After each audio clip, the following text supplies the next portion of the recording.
नमस्कार। आज हम लोग कक्षा सप्तम के संस्कृत के द्वितीय पाठ को पढ़ेंगे। अभ्यास एव परमो गुरु।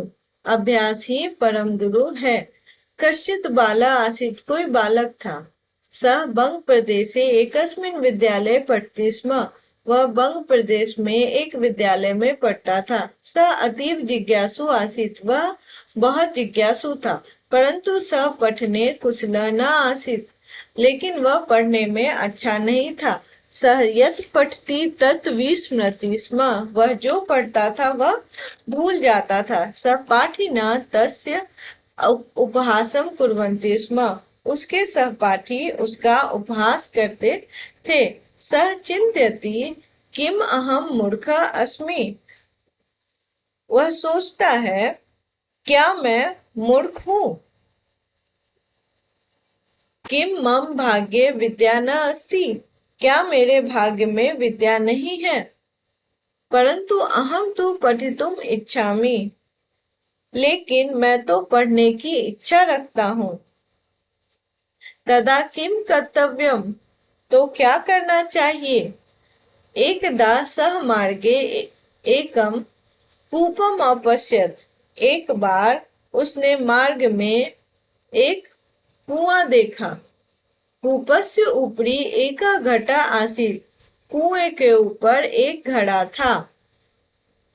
सः घटस्य अधः एकम गर्तम अपश्यत। उसने घड़े के नीचे एक गड्ढा देखा।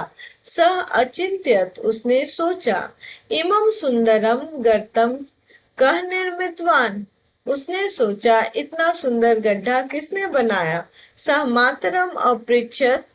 उसने अपनी माता से पूछा, माता अहम कूपे घटस्य अधः एकम गर्तम अपश्यम। उसने पूछा, माता मैंने कुएं पर घड़े के नीचे एक गड्ढा देखा। तम गर्तम कः निर्मितवान। उस गड्ढे को किसने बनाया। माता अवदत्। माता ने कहा, पुत्र प्रतिदिनम भूयो भूयः घट स्थापनेन सह गर्तः निर्मितः। माता ने कहा, बेटा हर दिन बार बार घड़े के रखने से वहां गड्ढा बन गया। सह बालः विचारमग्न अभवत्। वह बालक सोचने लगा। स अचिंत्यत यदि भूयो भूयः घट स्थापनेन पाषाणशिलायां गर्तः अभवत् तदा किम पुनः पुनः पठनेन मम मतिः तीव्रा न भविष्यति। उसने सोचा कि यदि बार बार घड़ा के रखने से पाषाण पत्थर की शिला पर गड्ढा बन सकता है, तो क्या बार बार पढ़ने से मेरी मति तीव्र नहीं हो जाएगी। इति विचार्य स विद्याभ्यासे संलग्नम अभवत्। यह सोचकर वह विद्या के अभ्यास में संलग्न हो गया। सह पुनः पुनः पाठान अपठत। वह बार बार पाठ को पढ़ता था। पुनः पुनः लेखनस्य अपि अभ्यासम अकरोत्। पुनः पुनः वह लिखने का भी अभ्यास करता था। शनैः शनैः सः बुद्धिमान अभवत्। धीरे धीरे वह बुद्धिमान हो गया। स परीक्षायां विशिष्टम स्थानम प्राप्तवान। उसने परीक्षा में विशिष्ट स्थान प्राप्त किया।